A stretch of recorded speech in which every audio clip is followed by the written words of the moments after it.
All right, everyone. I think this debate is kind of loading the listeners to come, so I think we are good to go with the introduction first while waiting for others.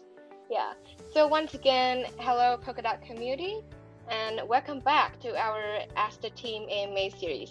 And today, I'm just so happy to have on the debate a very cool project, which is Acurast. Yeah, and you know, Acurast Universe is a platform and protocol for Web3 projects, enhancing use cases through interconnected works.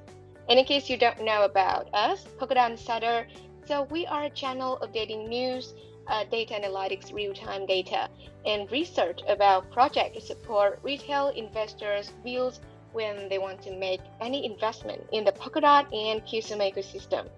And going through with me today, I'm just so honored to have Mr. Pascal Brun, a very core team member from Acurast, who gonna share with us all amazing things about Acurast, what are we supposed to know about it, and also what are some upcoming steps that we have to follow up with Acurast. Yeah, so no more waiting. Let's get started. Yeah. So to kickstart the stage, sir, can you introduce a little bit about yourself, your team, and also a little bit of the story behind Acurast? Yeah. Yeah, definitely. Thanks for having me. So, like you've already mentioned, my name is Pascal Brun. I'm a co-founder of Acurast. Let me talk quickly about the team first before we go into all the details on Acurast itself. So Acurast, the core team has been working together for now over more than 13 years. Initially, we started in the mobile security sector, so building like security frameworks for Android and iOS for like Fortune 500 companies and financial institutions and so on. We got our entrance at the end of 2016 in the broader crypto or Web3 space when we started to bring in this mobile security knowledge and provide or build out a secure solution to manage various crypto assets in a self-custody way. And then from then on, we really focused on various ecosystems to see where we can provide value in terms of development of developer tooling, security relevant things.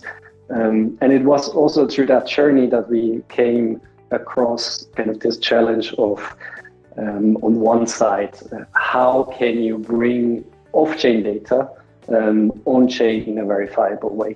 So there was this DeFi platform that wanted to collateralized lending, and they needed to have certain price feeds on-chain.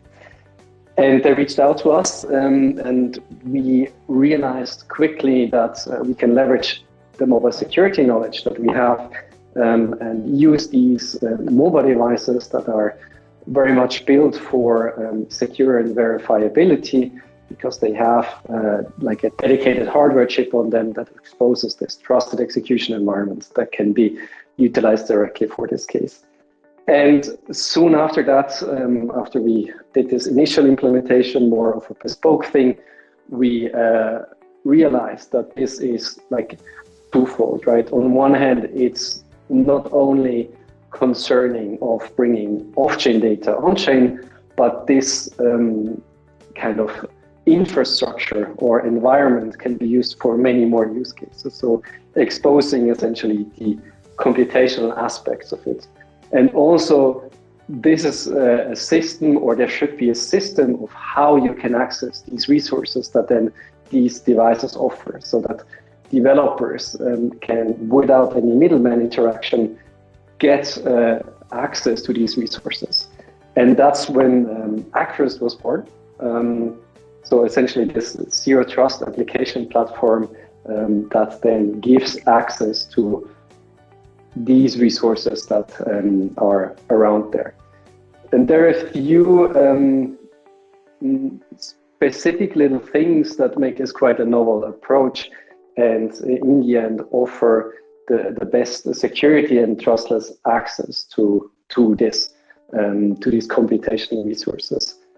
On one hand, like I've said, we're leveraging these mobile devices, and what that gives us is that anyone essentially can participate. They get like a dedicated mobile device, and they can start providing computational resources with that device to this to the Acurast off-chain execution layer, and they're also rewarded for that.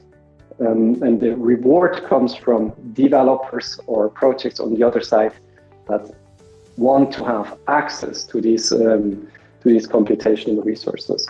So there's kind of a demand and supply at play here when looking at effectively computing power.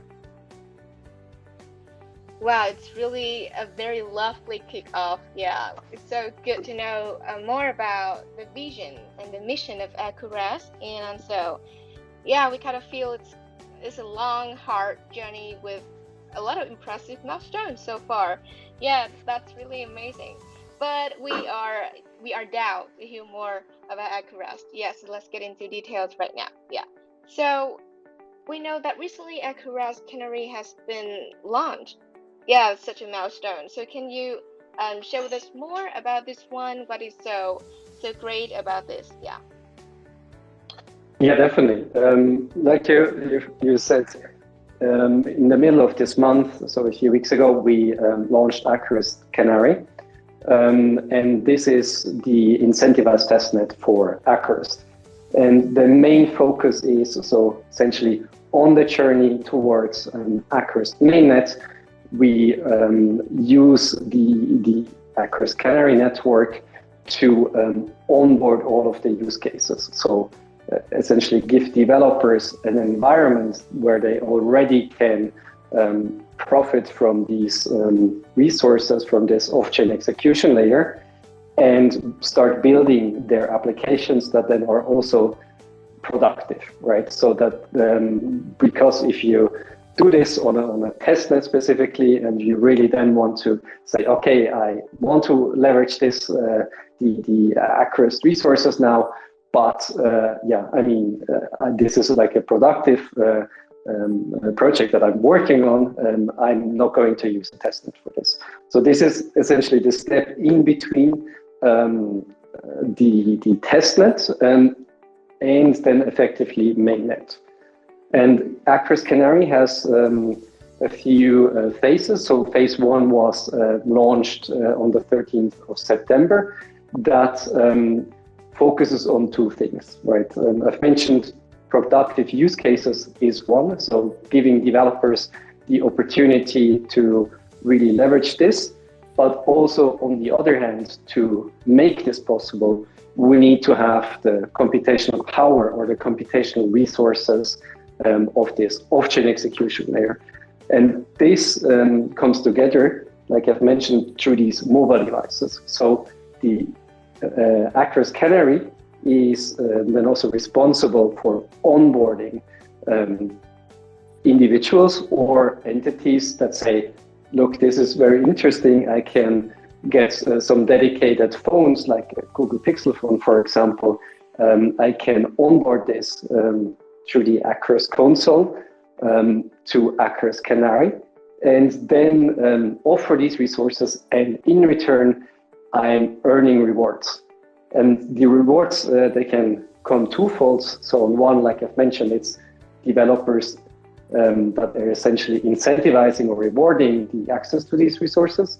And on the other hand, there is also the Acurast Canary token that is currently being distributed for the ones that are onboarding.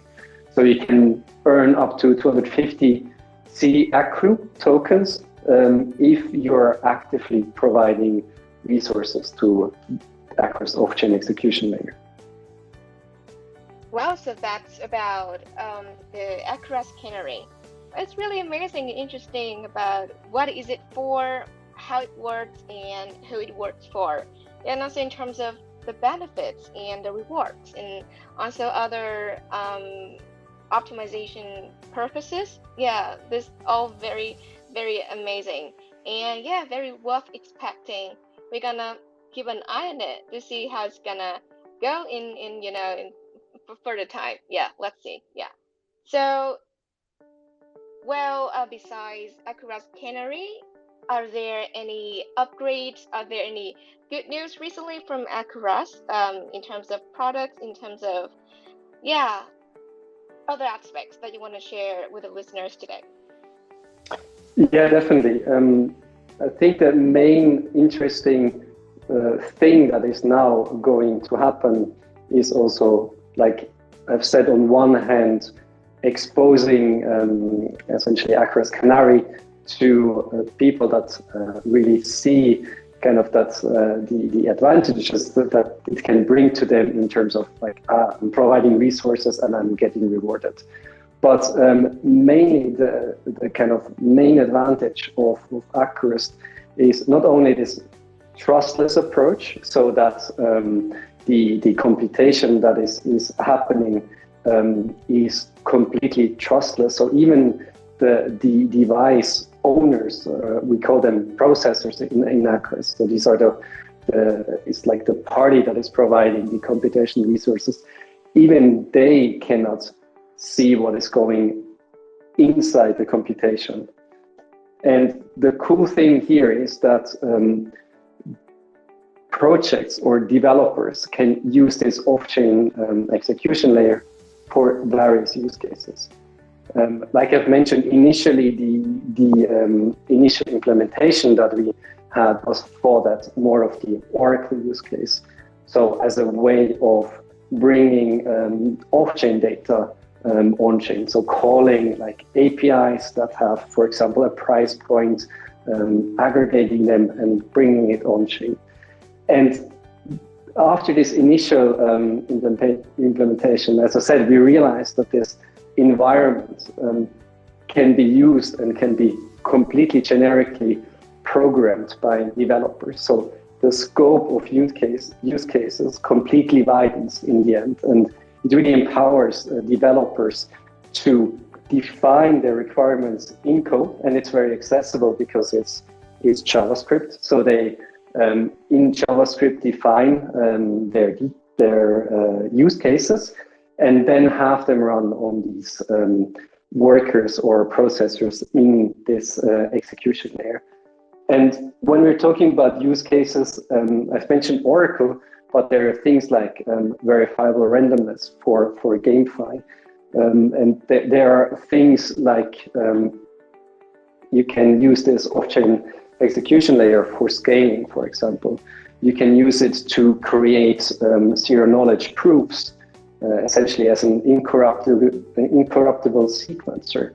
You can even use it to start building like Bitcoin smart contracts in the end, because the settlement, so where the data is ending up from these processors, from these off-chain workers, is very interoperable. And what I mean by that is that it's not focused on one specific ecosystem where these projects and developers can sit, but it includes like EVM ecosystems. So I can be a project developing a Solidity smart contract, and I can get access to the resources of Acurast.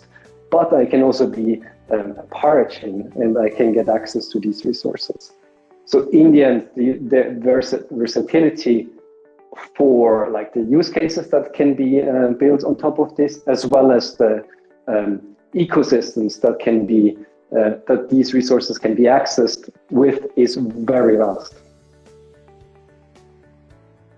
Wow, that's another very impressive and insightful information at the same time.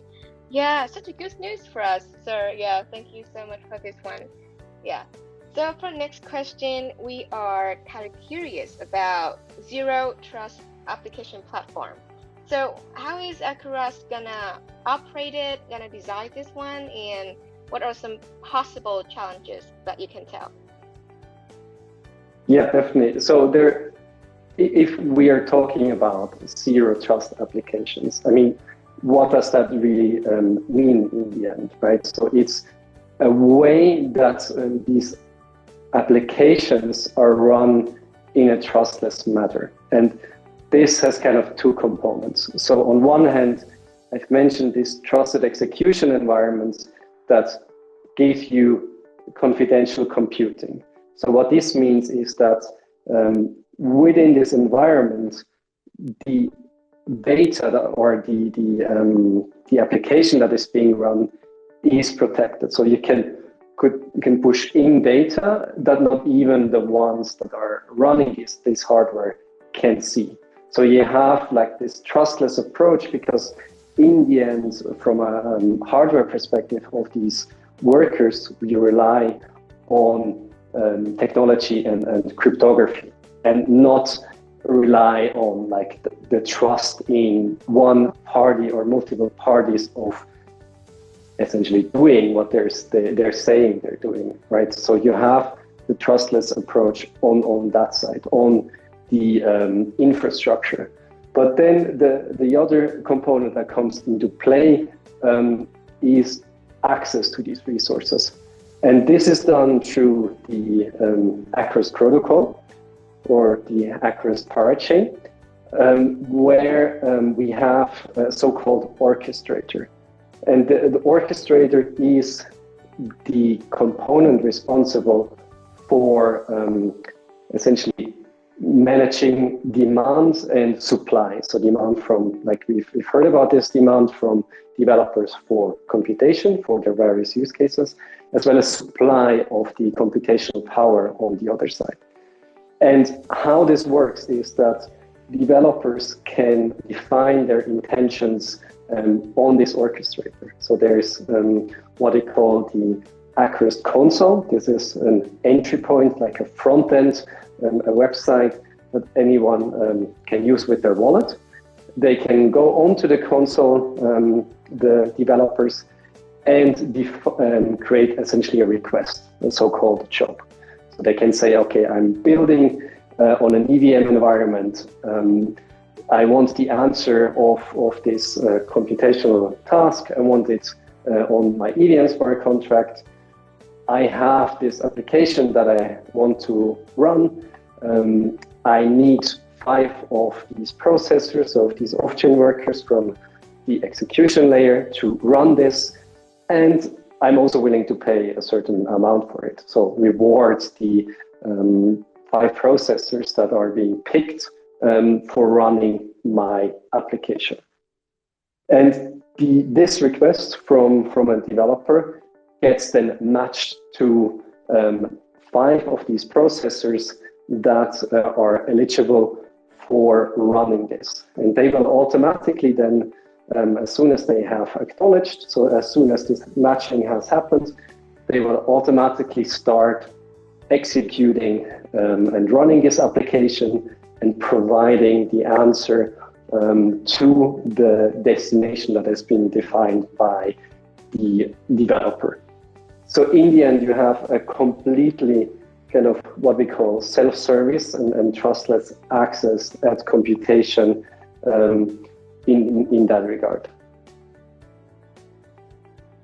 Yeah, we can say that we really love it. Yeah, when it's based on the trustless approach, and also a lot of conveniences and optimization strategy that applied in the platform. Yeah, I think it's very amazing. It's like a lot of hard work, yeah, into it to really make it come into play and give the best user experience to the community. And yeah, it's just so worth expecting. Yeah, that's really amazing. Yeah.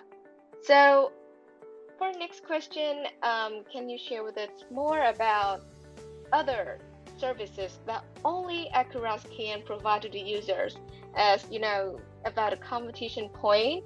Yeah, the services that only you guys can provide to the users. And do you guys have the target customers? Yeah, we're kind of curious about this one. Yeah, definitely. So like I've mentioned, this boils down into these various use cases, right?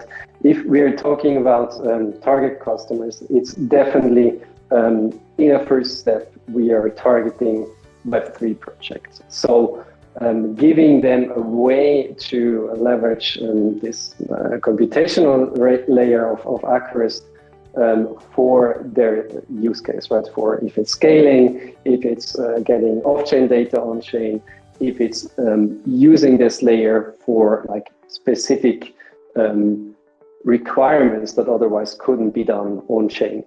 So this is kind of the main side of things in terms of target customers for a first step.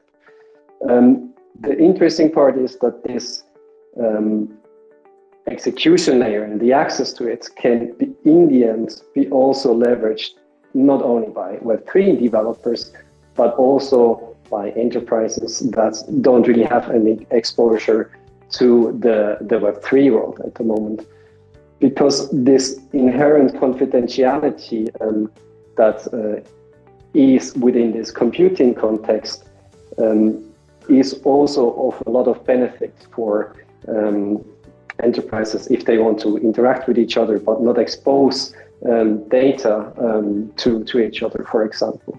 So this is kind of for us at the moment the main focus, like I've been saying, is on Web3 projects, but we're already in talks with various enterprises that really see the advantage, and for them they're viewing this in the end more as like a decentralized cloud platform that has this advantage of being trustless, and trustless for Web2 enterprises means then in the end that this is like confidential in terms of what happens within the computing.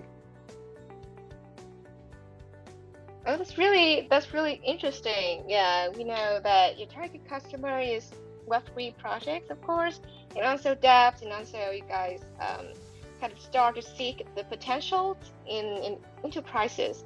Yeah, this makes every sense. Yeah, that's really bridging the kind of the worlds, right? So not only enabling Web3 developers, but also then kind of reaching out adoption, right? Because I mean, if we're looking at the Web3 space at the moment, obviously there are a lot of amazing projects that are building kind of innovative solutions that otherwise couldn't be possible. But there's a way bigger market as well out there.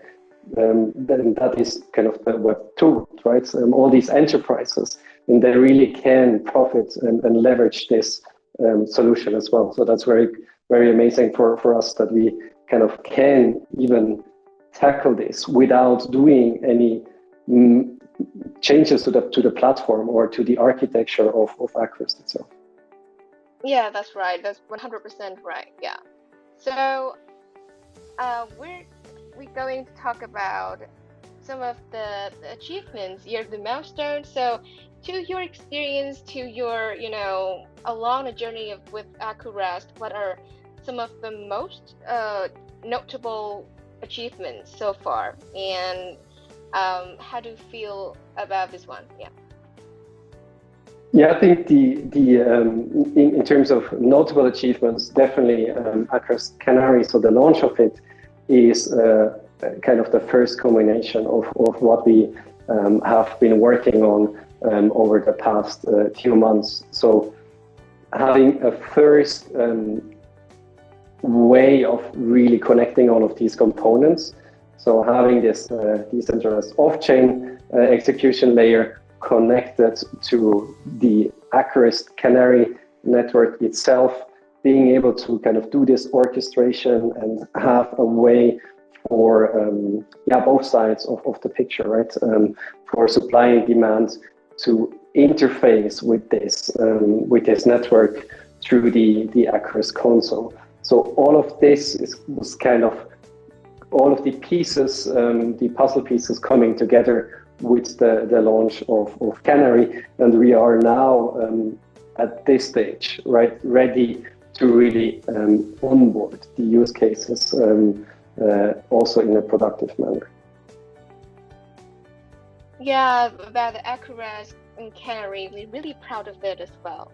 Yeah, that's really what we really impressed about Acurast so far. And once again, yeah, congratulations on every of your achievements, and yeah, of course, Acurast Canary. Yeah. So for next one, we kind of curious about you guys' upcoming plans. Yeah, upcoming good news for the listeners, for the users. Yeah, so can you just provide a little bit of it? Yeah, it's okay. Yeah, definitely. So, I mean, I've mentioned that Acurast Canary phase 1 has started, right? So what does this mean?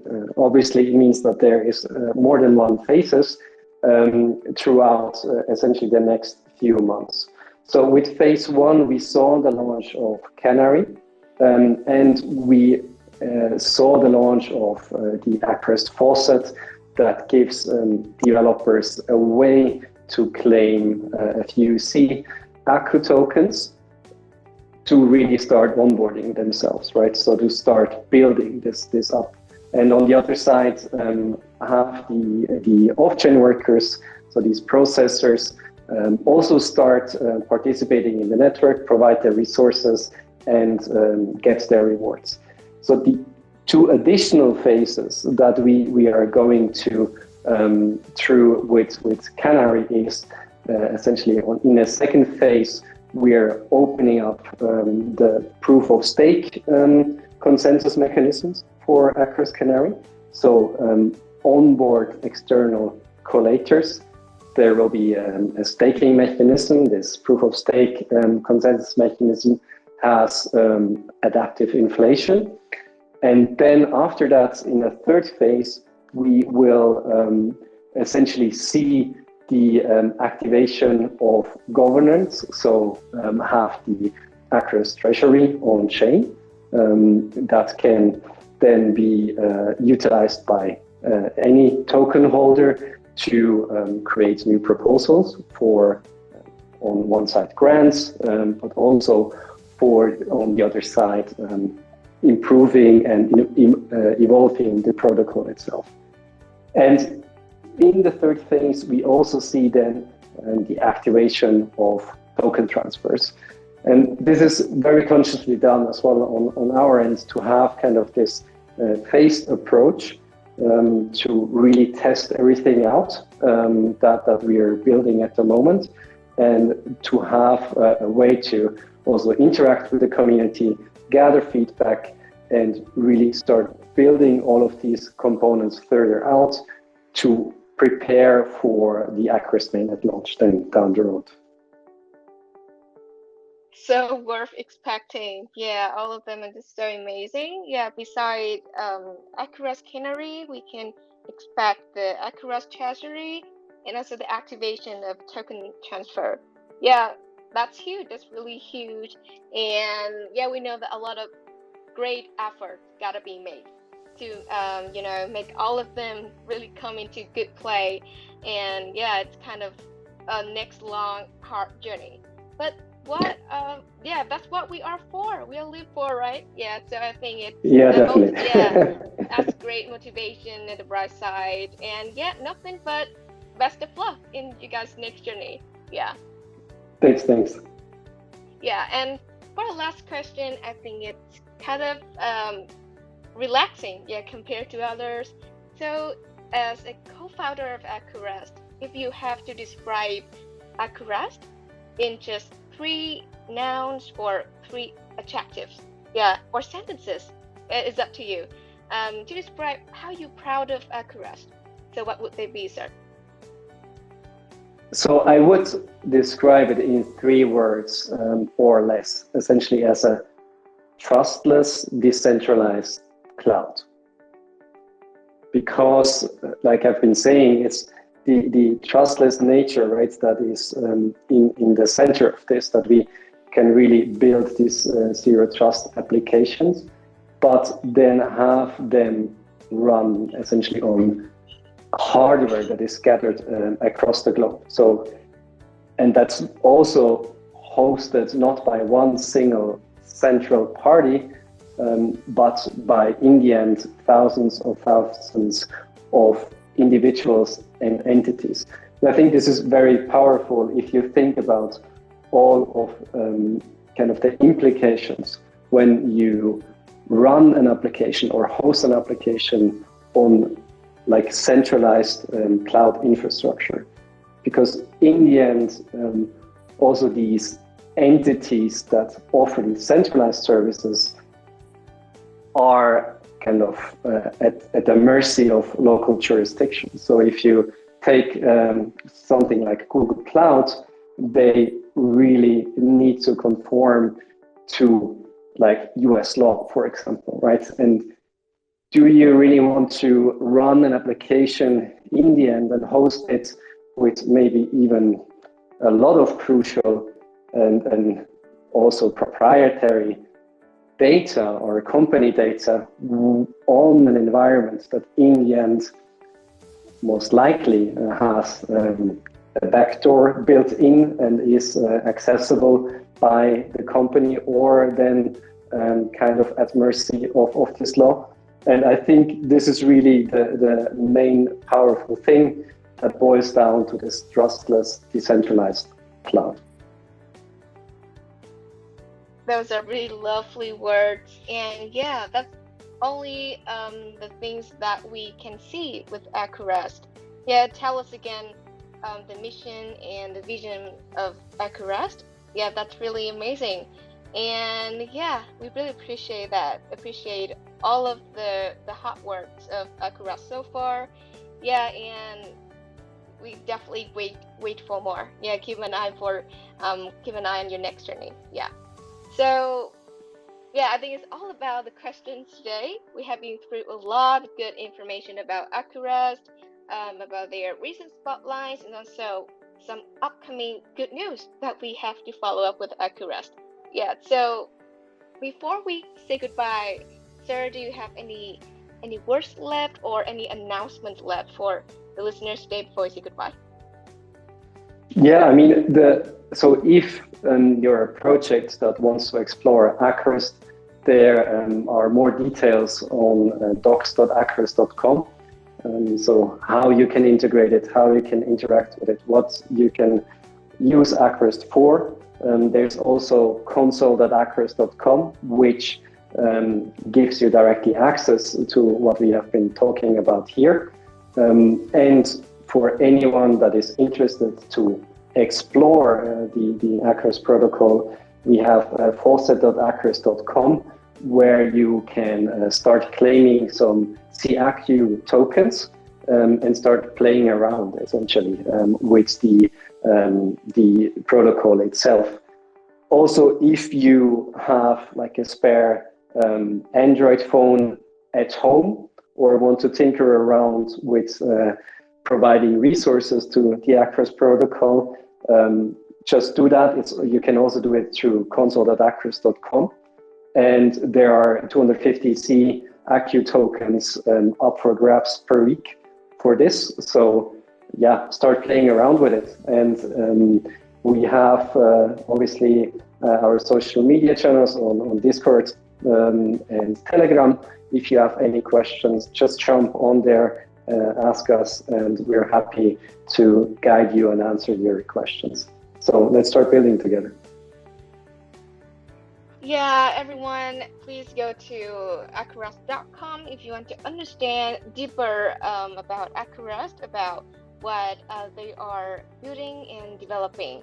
Yeah, and yeah, once again, thank you, sir, a lot, and as well as Acurast for being here today and having a lot of insightful information for listeners. Yeah, I bet they're gonna love it a lot. Yeah. And also, we really appreciate the listeners who stay with us till this time, and we hope that you just had a very relaxing time with us. Yeah, and if you have any questions for Acurast, you can DM Polkadot Insider, and we're gonna have your questions connect to the speaker and get back the answer to you guys as soon as possible. Yeah. And if you miss any information in this AMA, you can play the recording, the recording of this AMA again, always in our Twitter page. Yeah, the recording. Do not hesitate to play it. Yeah. And also, we're gonna have a recap on our YouTube channel if you are interested in. And yeah, it's gonna be a lot of good news we have to follow with Acurast in the upcoming time. So please follow us on the Twitter and other social medias. Yeah, thank you so much. And yeah, and I think it's time for us to say goodbye. So goodbye, everyone, and have a nice day. Thanks for having me and us. So have a good day as well. See you. Yeah, thank you so much.